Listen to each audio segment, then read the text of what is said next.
back everybody to another video. Today we're going to be talking about 5 ferret life hacks. We might throw a couple extra ones in there, but we're going to talk about 5 ferret life hacks that I have, that I use at my house, that you can use at your house as well. So stay tuned.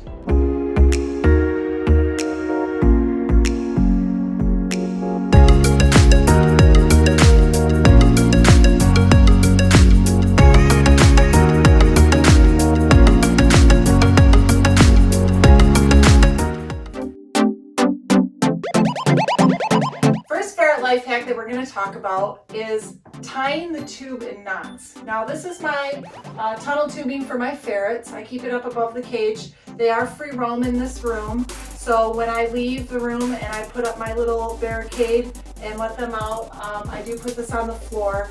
They love the fact that it's tied in knots because they're looping in and out of it and that kind of thing, and it also saves a lot of space. What I did is I tied it in 3 knots. The whole thing. Sounds like there's a toy in there. And I took a paper binder clip and just clipped the 2 ends together so that they can go in and out as they please.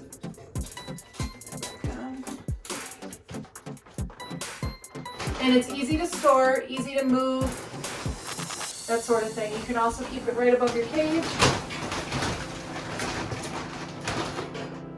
and not have to worry about tripping over it and having taken up a lot of room. We're going to talk about ferret proofing your room.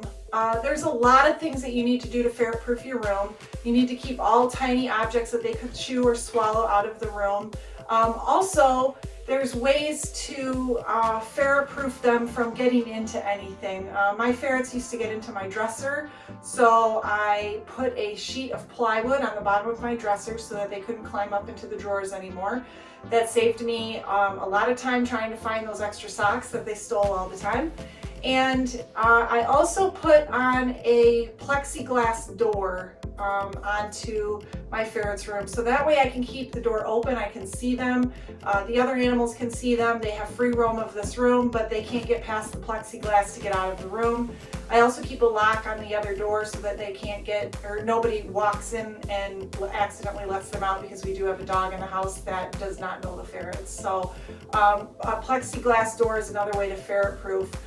You also want to keep all of their toys accessible, so I keep a bucket underneath their cage where I keep all of their toys, and I leave them all scattered across the floor, their tubes, their stuffed animals, and that sort of thing. But those are a couple things that you can do to ferret proof your house that you might not have thought of. Plywood on the bottom of the dresser so that they can't get into your drawers, and a plexiglass door. This is the plexiglass door that I put up. It's very hard to see, but it is the width of the door, and it's about 30 inches tall. And what I did was I measured the door frame, which was exactly 24 inches, up against this doorstop. And then I put quarter round around the edge, and I dropped the plexiglass in the slot. That way I can step over it, but the ferrets can't get through because it goes all the way down to the floor.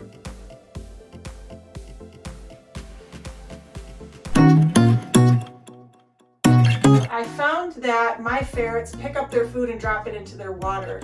This was causing a problem because I was having to empty the water every day, dump it out, wash out the cups or the containers, and put in new water every day because they continually drop their food in there.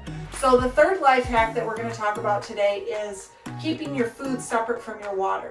If you put your food and your water on separate levels, they will have access to both. They have access to both, but like my 3 bowls that I have for water are all still clean, and I don't have to clean them out as often as every day. I can clean them out when I clean their cage, but I just continue to refill them. Their food is the same way. They dig their food out and they make a mess of it. So I put that on a level that I can take out easily and clean. That way the food is separate from the water. They're not dropping the water in, or dropping the food in the water and messing the water up. And they're also, it's easy to clean up the food. The water will obviously not be a problem. It falls on the blankets and dries up, so that's not an issue. But keeping your food separate from your water in your cage will help a lot. So that's life hack number 3. I keep a litter box inside of their cage. Again, my ferrets are free roam in this room. So I also have a litter box in one corner of the room over here. I keep a litter box in the corner of the room over here. And I noticed that they tended to poop outside of the litter box. Right next to it, there's a lot of corners in this room because of dressers and things like that. So what I did is I took blankets. They tend to not poop where there's anything soft. So I put the litter box in the corner and then I shoved their blankets and stuff around the edges of the corners. That's teaching them to go in their litter box, and so far we haven't had any issues. Another 2 things that I do with the litter is I keep, my litter box is actually a Tupperware storage container. It's a thin, it's actually this size here. I use all of these. I have multiple, 5 or 6 of them that I use for everything. So I have one of these in the cage for their litter, and then I keep one underneath the cage full of fresh litter. So when I scoop out the bad litter and I put it in my bucket, which is the 3rd thing we're going to talk about, I scoop out the bad litter and their poop, put it in the bucket, and then I have the fresh litter right underneath it where I just pull it out, pull the top off, scoop in some fresh litter, and they're good for the week that I don't do a deep clean on their cage. So they have the litter box inside here. They have their 2 litter boxes inside of their room, and so far they're doing great with both. I do, when I clean out my litter, I use a bucket. I use a kitty litter bucket that has a top that opens and closes. I put an actual garbage bag in it, and then I keep the lid shut with the bag bunched up on the inside because they tend to get into the plastic and tear the plastic up, with the lid shut. That way every day I can come in, scoop litter, clean out their litter boxes, put it in the bucket, but I don't have to go out to the garbage and empty it every single day. I don't have to use Meijer garbage bag or Meijer grocery bags or Walmart bags or anything like that. I have one garbage bag and then I take it out each week on garbage day. So I keep that in the room. It doesn't stink. It keeps everything enclosed, and it's a quick way to clean up your litter boxes and leave it right in the room. Like I said, I use these Tupperware containers from Walmart or Meijer, wherever you go to get your Tupperware containers. Storage boxes, I guess they're called. This is one of my big boxes. They have multiple big boxes that I'll pull out during the day. This actually has what looks like tinsel in it. This is not tinsel. This is actually a thick kind of stuffing for gift bags that I found at the craft store. I found it in the gift wrapping aisle, and they love the stuff, but it tends to get everywhere, so I keep the lid on it and monitor that when I'm home. They play with that. But another trick that I use for my dig boxes is I have a larger Tupperware container here below me, which I will shoot some video of. But what I do is I take the top and I cut holes in it. So I cut 2 holes in the top of the container, and then I leave this on top of the container with their rice and beans and puffballs or whatever that they have in there. And that way they can get in and out of their dig box without bringing the rice and beans and puffballs in and out with them.